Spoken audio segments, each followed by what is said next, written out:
Por favor, contextualize o nosso primeiro assunto, Garrafinha. Vamos lá, Megali. Tem uma história que está chamando a atenção em Brasília, pode chamar e chama a atenção do país, consequentemente, porque o deputado federal do PT, Orlando Silva, ele... Ex-ministro? Ex-ministro do esporte, ele tem um projeto de lei que está dando muita discussão, se chama Estatuto da Família do Século XXI.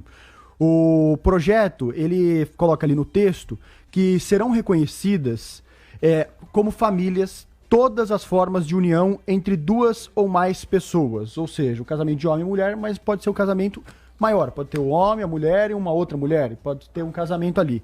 Só qual que é o ponto? Reconhecido perante a lei. Perante a lei, pelo Tá, Estado. obviamente querendo mexer na igreja aqui. Não, Tá. perante a lei. Eu quero fazer uma família, eu quero me casar com o Garrafa, mas eu quero me casar também com o Vitor. Que coisa Já imaginou? incrível, olha só. Eu poderia, por exemplo, de acordo com esse Sim, de texto. acordo com esse projeto de lei, o Estado Ok. deveria se importar menos com isso. E aonde que entra o ponto mais polêmico? É na justificativa desse projeto de lei. Até coloquei aqui na nossa lauda, Megali, na nossa pauta, porque está chamando a atenção e os parlamentares da oposição estão falando isso é um absurdo. Que conceito de família é esse? No momento que o deputado Orlando Silva diz o seguinte... desse modo, ao Estado cabe o reconhecimento formal de qualquer forma digna e amorosa de reunião familiar, independentemente de critérios de gênero, orientação sexual, consanguinidade, religiosidade, raça ou qualquer outro que possa obstruir a legítima vontade de pessoas. Ou seja, a oposição entendeu com esse trecho aqui, sobretudo na parte que fala de consanguinidade, que poderia estar permitido o incesto. Eu confesso que foi a palavra que atraiu os meus olhos. E aí nós marcamos aqui um deputado federal a favor desse projeto. É o relator, na verdade, do caso. E depois a presidente da Associação de Direito da Família e das Sucessões para falar contra ele. Queríamos fazer um debate, mas quem é que não topou aqui? Não, os dois toparam? A gente consultou aqui, os dois acabaram entrando. Estão os dois conosco? A gente acabou perguntando, o Vitor perguntou agora aqui. Olha que boa surpresa, que boa surpresa. Então vamos lá. Está conosco o deputado federal do PDT de Pernambuco, Túlio Gadelha, que é o relator do projeto de lei, e também a presidente da Associação de Direito de Família e das Sucessões, Regina Beatriz. Vou começar com a senhora, Regina, Mulheres Primeiro. Bom dia, obrigado pela participação aqui no 90 Minutos. O que é que a senhora vê de tão grave nesse projeto de lei? Bom dia, uma satisfação participar desse programa e deste debate com o deputado Túlio Gadelha. Esse projeto, ele tem, efetivamente, na sua redação, uma abrangência, né, que denota denota que quer modificar o conceito de família. Ou seja, enquanto que na Constituição do Brasil, a Constituição Federal, em todo o sistema brasileiro. Aliás, em todo... Alô, Regina, tá por aí? Eu tô achando que ela apertou, sabe quando você aperta a linha 2? Caiu a ligação. Para atender uma segunda ligação e aí a perdemos, mas ela volta. Tá conosco o deputado federal do PDT de Pernambuco, Túlio Gadelha, relator do projeto de lei. Deputado, bom dia para o senhor. Defenda aí o projeto, suponho que o senhor o defenda. Bom dia, ouvintes da Rádio Band News. Bom dia, Luiz Megali. Bandeirantes. Band News a Band News é nossa co-irmã. Bandeirantes, né? Tá ok. Não tem problema. Então, primeiro, eu não consegui ouvir a crítica da outra parte que condena o projeto, né? De fato, nossa preocupação é com a disseminação de fake news. Em momento algum o projeto fala sobre incesto, casamento de pai e filha. O projeto fala que são reconhecidas como famílias todas as formas de união entre duas ou mais pessoas. Até o comentarista da rádio, logo antes, disse que isso abriria interpretações para discutir uma família com casamento entre mais de uma pessoa, né? Só que ele não prestou atenção que no artigo fala que são reconhecidas como famílias. E a intenção do legislador não é falar sobre casamento. O Código Civil já veta a poligamia. Ou seja, esse debate de que o projeto foi constituído no intuito de legalizar a poligamia, o poliamor, ou a questão do incesto, que é mais absurdo ainda, isso não passa de mais uma disseminação de fake news que é uma prática tão usual desse governo. Mas o que está sendo discutido aqui, além daquilo que o Código Civil já permite, então? O que está sendo discutido é o conceito de família, né? A intenção do legislador foi ampliar esse conceito que hoje é tido como um homem e uma mulher. Perante o Estatuto da Família, o conceito de família ele é tido como a união entre um homem e uma mulher, que ali se constitui o núcleo familiar. E essa discussão ela é ampla, porque as famílias no Brasil não são assim, não são apenas assim, né? Existem famílias de mães solo, né? Mães que divorciaram, cuidam dos seus filhos, milhões de mães, inclusive. Existem famílias compostas por avó e netos, ou netas, avô. Existem famílias que são de casais homoafetivos, que isso daí já é reconhecido por unanimidade, inclusive em 2011, pelo ministro Aires Brito, em 2013, uma resolução do CNJ. Ou seja, já que é reconhecido pelo STF a união homoafetiva, já que é reconhecida pela ONU, por que não podemos reconhecer no campo do Legislativo, na Câmara Federal? A nossa preocupação é que, se a gente não fizer modificações no conceito de família, uma mãe solo, por exemplo, não teria direito às políticas de assistência às famílias. E isso é muito grave, porque as famílias brasileiras não são apenas compostas por um homem e uma mulher. Eu gostaria de falar. Tá de volta, hein? Tá de volta a Regina, presidente da Associação de Direito de Família e das Sucessões. À vontade, Regina. Foi muito bom ouvir antes o deputado, porque realmente, diante até da colocação, não sei se foi do Luiz, né? Então, do que é que serve esse projeto? Né? Quando o deputado fala mães sozinhas, avós e netos, relações mesmo homoafetivas, né? Isso já está reconhecido no direito brasileiro. A própria Constituição Federal reconhece a família como aquela monoparental, ou seja, de um único parente, né? De uma única mãe, por exemplo. Né? Então, se a proposta é, como o deputado diz, de não modificar propriamente o conceito de família, mas falar de mães sozinhas, é desnecessário. Se o projeto pretende atribuir a natureza de união estável ou possibilitar o casamento para as relações homoafetivas, isto também é desnecessário, porque o Supremo Tribunal Federal autoriza a união estável entre 2 homens e 2 mulheres. E o CNJ, como o próprio deputado diz, tem uma resolução de casamento homossexual ou homoafetivo. Mas, de qualquer forma, é preciso ver o seguinte: dizer que esse projeto, na redação que ele tem, não autoriza o tal do poliamor, o poliafeto, que na verdade é poligamia, não há como concordar. Por quê?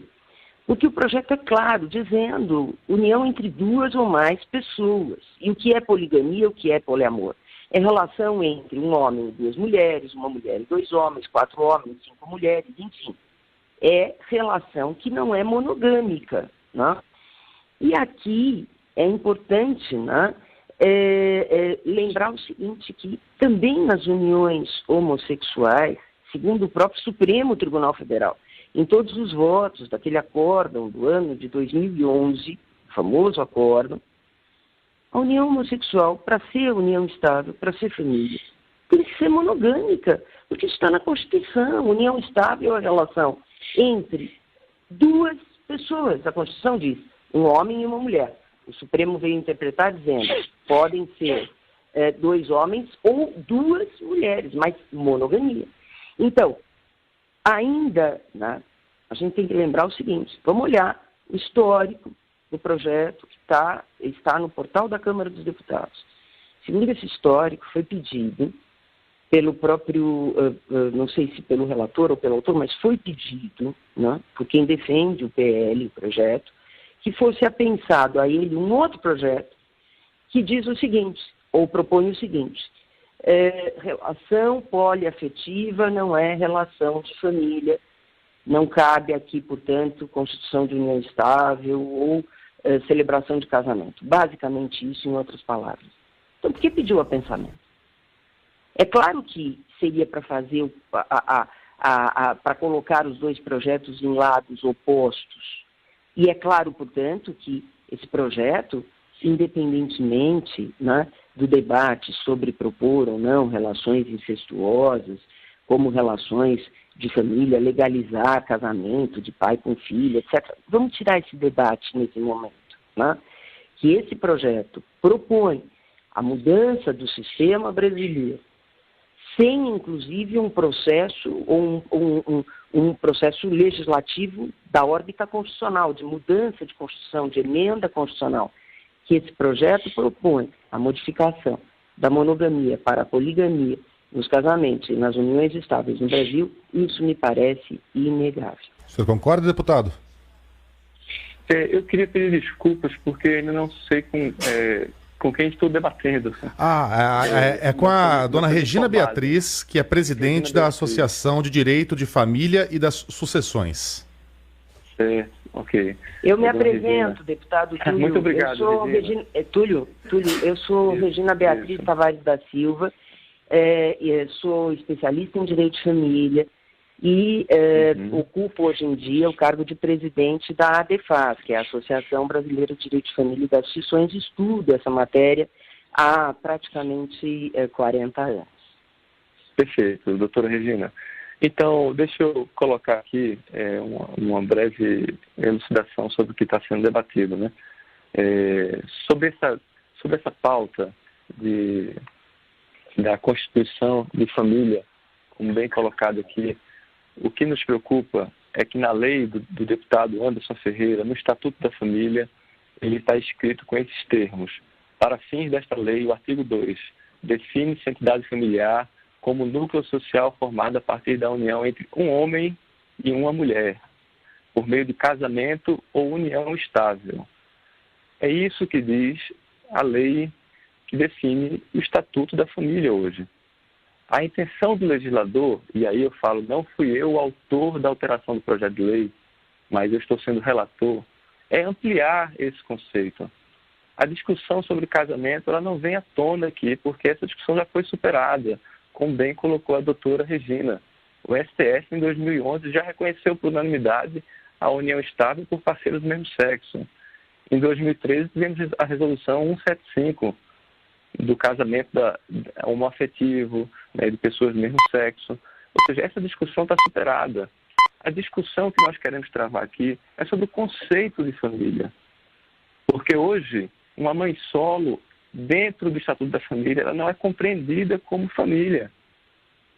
Um casal homoafetivo, ele não é compreendido como família dentro do Estatuto da Família. A intenção é ampliar agora. E aí eu acho que a gente vai chegar ao nosso ponto de convergência, doutora Regina. Porque eu que pedi a retirada do projeto de pauta, eu que estou relator, eu acho que na política a gente precisa ser sensível, mas também não perder a firmeza necessária. Por isso, solicitei a retirada desse projeto da pauta para que a gente possa aprimorar a redação e evitar que ele seja novamente mal interpretado. O projeto, a lei, o texto da lei, na minha opinião, está muito redondo e não abre margem para interpretações. O que existe é um erro de interpretação quando se lê, e ele fala muito claramente, né? São reconhecidas famílias, todas as formas de união entre duas ou mais pessoas. E aí, ele não está falando de casamento, ele está falando de união. A união de uma família é a união de uma avó com um neto ou uma neta. É uma união de uma mãe com seus filhos, por exemplo, sem a presença de um homem, como diz o texto da lei do deputado da bancada evangélica, Anderson Ferreira. Ou seja, a nossa intenção é ampliar esse conceito. Mas, bem, eu acho que é importante, como eu disse, ter a sensibilidade na política e tentar aprimorar os textos, né? Se ele abre margem, de certa forma, para que se interprete que nesse texto estaria configurando a possibilidade de poligamia, a gente recua e eu vou aprimorar o texto. Esse é o compromisso que eu assumo. Agora, o que eu não assumo e eu não posso admitir é que sejam propagadas fake news falando que esse projeto visa legalizar o incesto ou o casamento entre pai e filha. E isso é absurdo. É isso que a gente precisa combater na política brasileira, que são as fake news, que têm causado um estrago enorme à democracia. Como disse há pouco o deputado Alexandre Frota, né, dentro de um programa chamado Roda Viva, ele falou sobre o governo Bolsonaro e o PSL. Ele falava que era uma estratégia do governo, que ele sabia dessa estratégia e topou fazer parte desse jogo sujo. Eu acho que não cabe tudo na política. E é esse debate que a gente precisa centralizar. A discussão em torno de notícias falsas, ela prejudica a democracia. Doutor... Eu posso fazer um comentário? Claro, importante. O microfone é seu, doutor. Primeiro que fico muito feliz em saber que o deputado relator desse projeto pretende alterar a sua redação e assumir o compromisso de que a sua intenção não é, em hipótese alguma, autorizar a poligamia, ou tal do poliamor. Isto é de extrema importância. Então, fico muito satisfeita com essa colocação do deputado. No entanto, né, é preciso ter em conta o seguinte, né, que sobre essas fake news, ou enfim, né, chamadas fake news pelo deputado, o projeto, deputado, quando tem esta redação num único artigo, porque o projeto basicamente tem um artigo só, né, e de uma maneira tão aberta e, portanto, tão abrangente, conduz o intérprete, na redação atual, a pensar até mesmo em relação incestuosa. Porque diz que todo tipo de relação baseada no amor, que por sinal é um sentimento, eu até, se aceitar a minha sugestão, recomendaria tirar esse tipo de expressão da lei, amor, afeto, porque isso é sentimento e isso não está bem no âmbito legislativo, ou seja, de uma lei, mas independentemente disso, a abrangência, né, está ali. Duas ou mais pessoas que se baseiem, uma relação que se baseie no amor, independentemente de qualquer consanguinidade, gênero, orientação sexual, nacionalidade, credo ou raça, incluindo seus filhos ou pessoas que assim sejam consideradas, é a vida como família. Então, se a intenção não foi, né, esta, é de extrema importância que fique absolutamente claro o texto do projeto. Agora, deputado, minha pergunta ao senhor é a seguinte, né?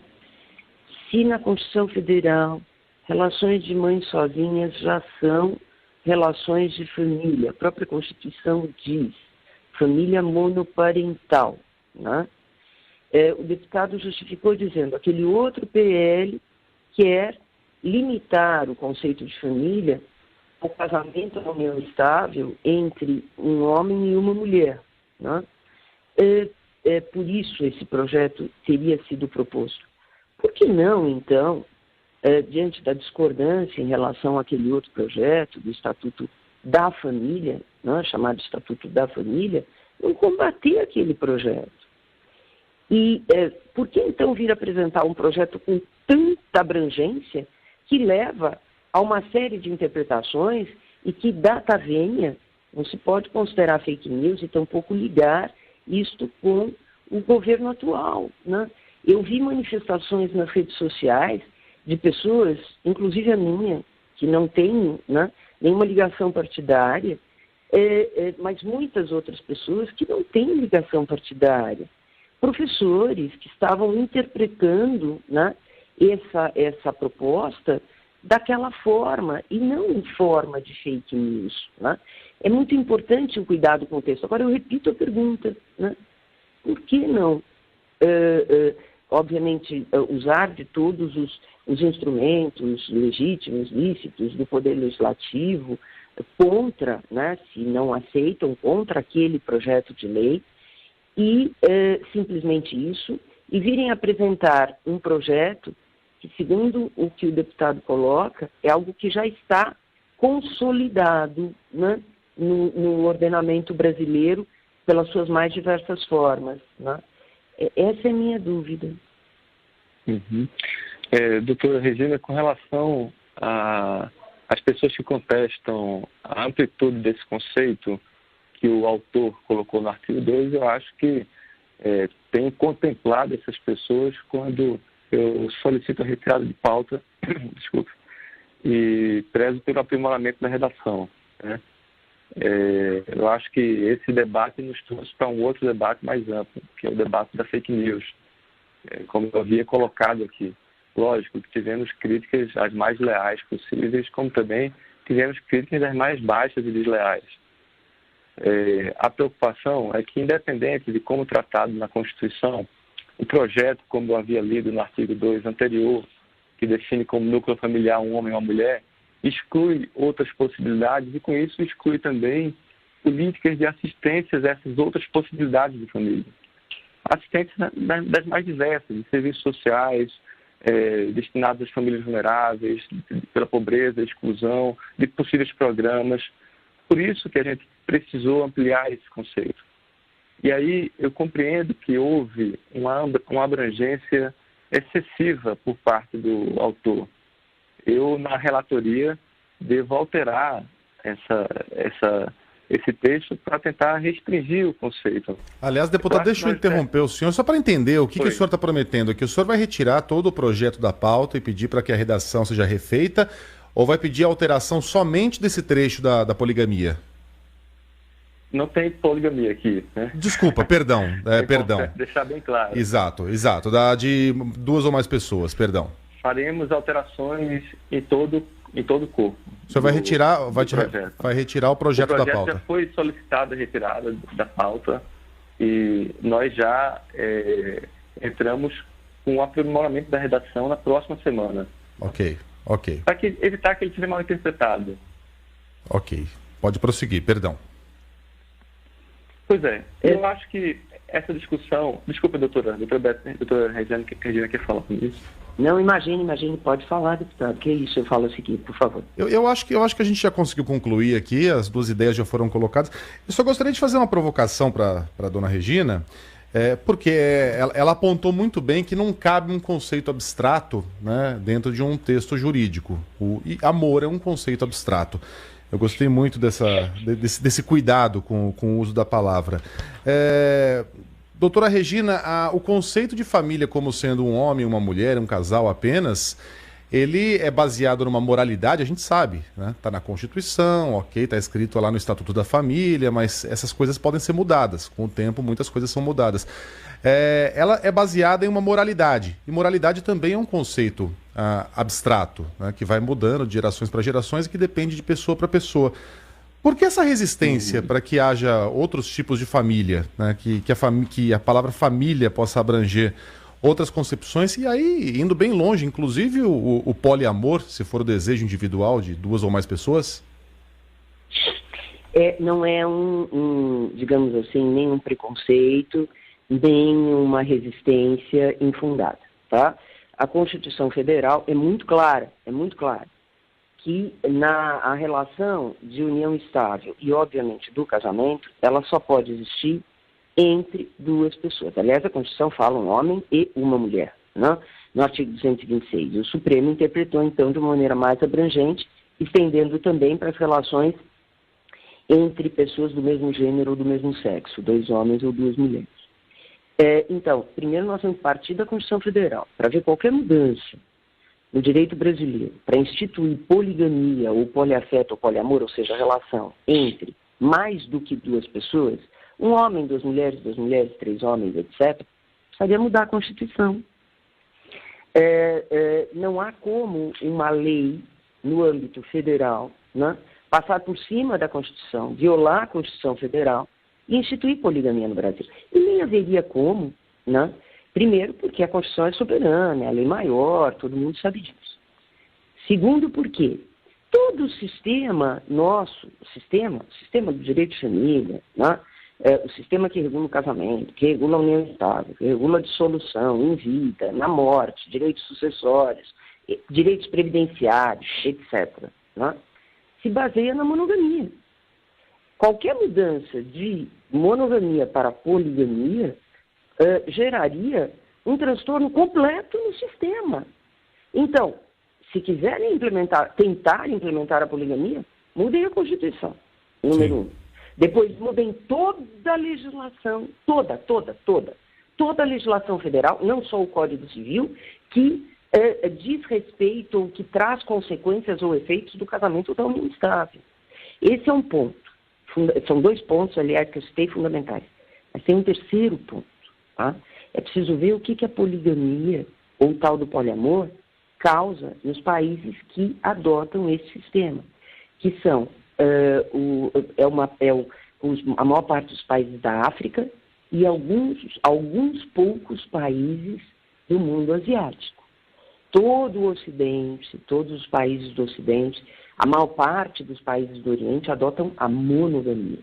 E existem estudos muito importantes, né, de várias universidades, com estatísticas, estudos sérios, que dizem o seguinte: a poligamia gera a destruição das pessoas, primeiro porque ela incentiva a violência doméstica. O Brasil que combateu e que combate até hoje a violência contra a mulher.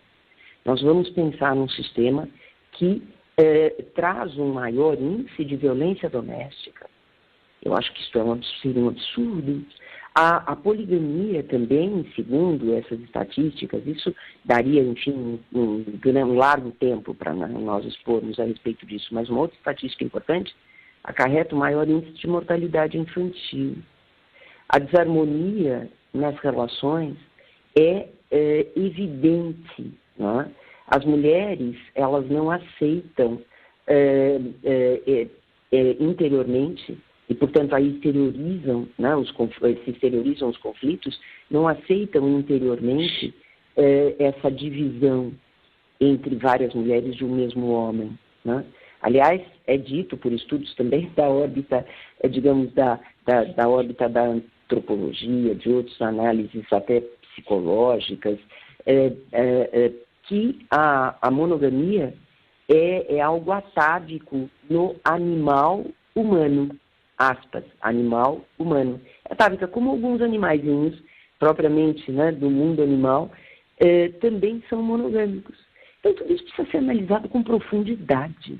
Você pode dar um passo desse de uma maneira irrefletida. Aliás, o CNJ, o Conselho Nacional de Justiça, vedou, por iniciativa da ADEFAS, da nossa associação, a lavratura de escrituras em tabelionato de notas de uniões estáveis do poliamor, ou seja, da poligamia. Isso está vedado pelo CNJ, com todos esses fundamentos.